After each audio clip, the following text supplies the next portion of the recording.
What's up, y'all? This is 10X Generation, and this is my road to $1 billion.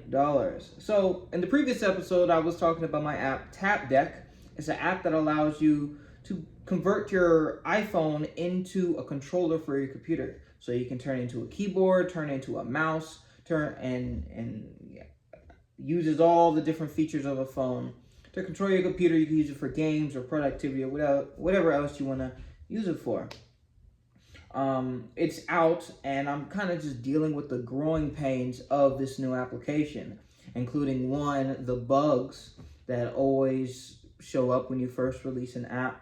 I had a couple of bugs. They're not big bugs, but I made those updates. But really the main thing is that it's underwhelming, right? I do all this work for all these months to get this app out, and nothing happens.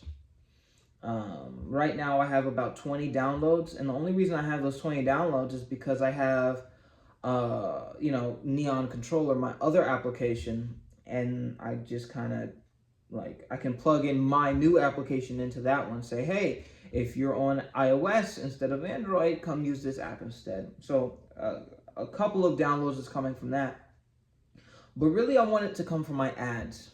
But before I get on that, I need to talk about code signing. So in order for the application to work, you need to download an app onto your computer, and this establishes a server that receives the data communications from the app, allowing you to actually control the computer.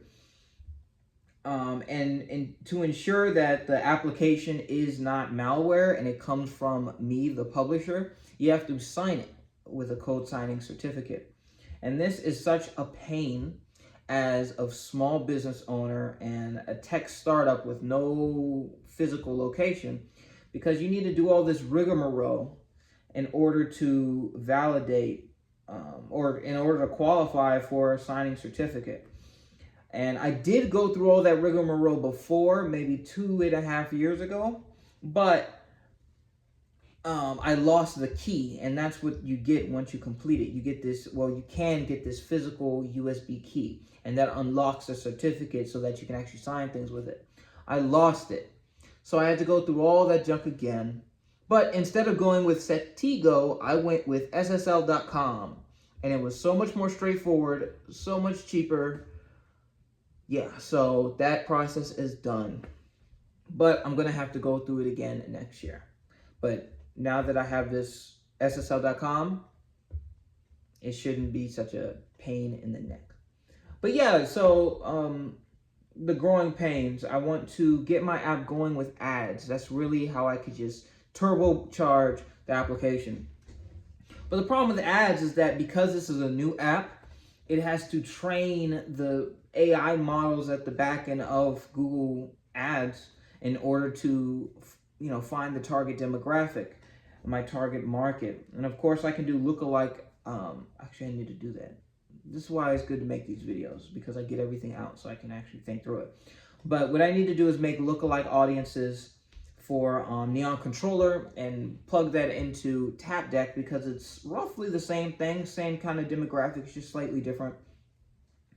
But yeah, the ads aren't going well at all. It's not finding the correct people. I have the ad campaign that I have now has about 200 or 300 clicks, but only one install, which is horrible. And I was thinking maybe it was because some of my previews weren't good, so I made some updated previews, but it doesn't really seem to have made a difference. But again, these are growing pains. In the beginning, it's always slow, but once you start getting downloads, then the App Store starts to push you up, and then you get recommended, and then there's an organic thing, and it starts to snowball on itself until you get to a point where my previous application, Neon Controller, gets hundreds of downloads organically, no ads. Hundreds, if not sometimes a couple of thousand, right? No, I don't really have to do much, but we have to get to that point. And so in addition to ads and that stuff, I also had somebody on Fiverr create a script that will basically go through Reddit looking for certain keywords and give me comment ideas to basically promote my app. I honestly haven't had time to even really do it, and use the program he gave me, but I'll get around to that. Um, yeah, so that's on the business side. Things are good. Things are good. A little slow start, but that's understandable. It happens with every single app. And the only way for that not to happen is if I have some sort of pre-launch hype campaign. But I don't like doing that because that adds way too much pressure. Because I am also doing, because, I also have a full-time job, and I also am trying to figure out how to do this life thing as a 20-year-old. So having that extra pressure is not needed, and it's not good for my health, and I don't want it. So I just release it and then go slow. But besides the business stuff, really, what's been on my mind a lot? Relationships.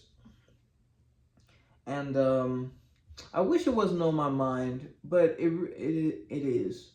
And I think I just need to get to the point where it's like, because when I speak, because I'm around more mature, older guys most of my day, and when I talk to them about my situation and my wants and all this other stuff, they basically, every single one of them tell me the same exact thing. Don't worry about it. Don't get serious with it. Don't worry about it. Stay single. Just get your money up. Maybe do some traveling.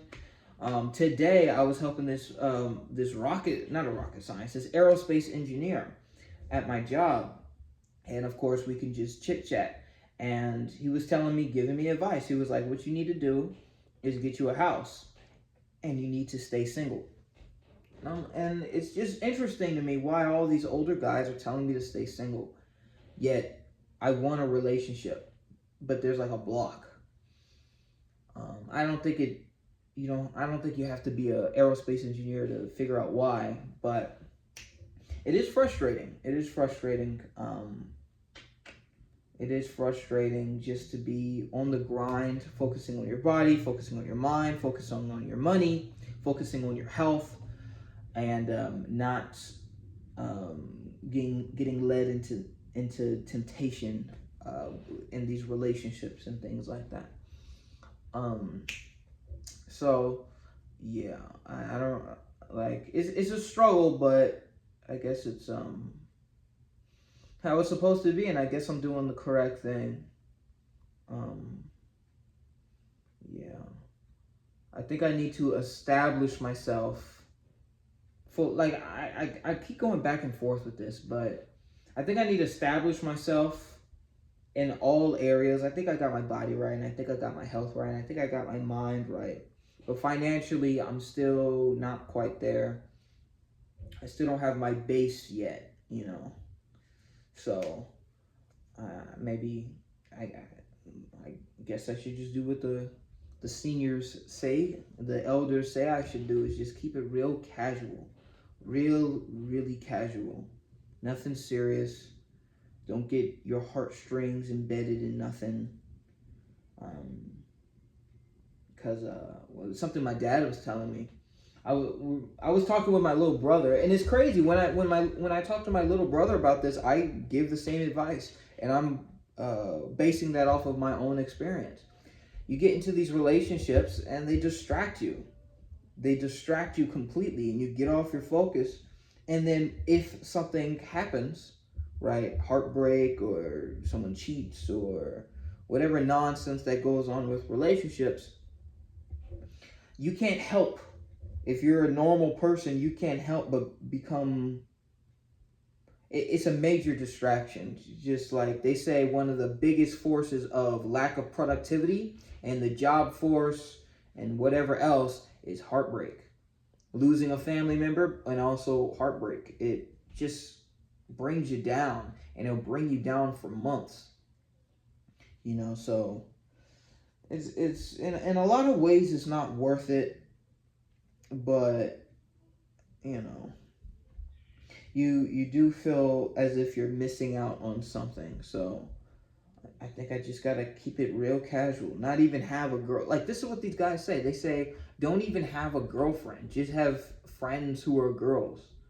And then do the casual thing. And I think the biggest reason why that's a kind of a struggle for me is because that's not really my personality. When I do things, I try to put my all into it, which makes me a little bit of a nerd, a little bit of a geek. Um, but it's just not a smart move to do this in this stage of life. It's just really not to put, all my full focus into another person who could just leave or just get tired or have their own issues, and then now you're distraught, if that makes sense. So yeah. Anything else I wanted to talk about? Nah, that's really it. So yeah, hopefully in the next episode I'll have some more amazing news for Tap Deck. Hopefully I'll get my first sale. But so far everything is a little slow. Put it in the work every single day. And the results are showing. So that's really it. So thank you all so much for watching. I guess this video, not really. This has kind of been the tone of my past couple of videos. A little more somber, more chill. Just on the grindstone and tired from being on the grindstone all day. But yeah, that's really it. So thank you all so much for watching. This is 10X Generation, and I'll see you guys next time.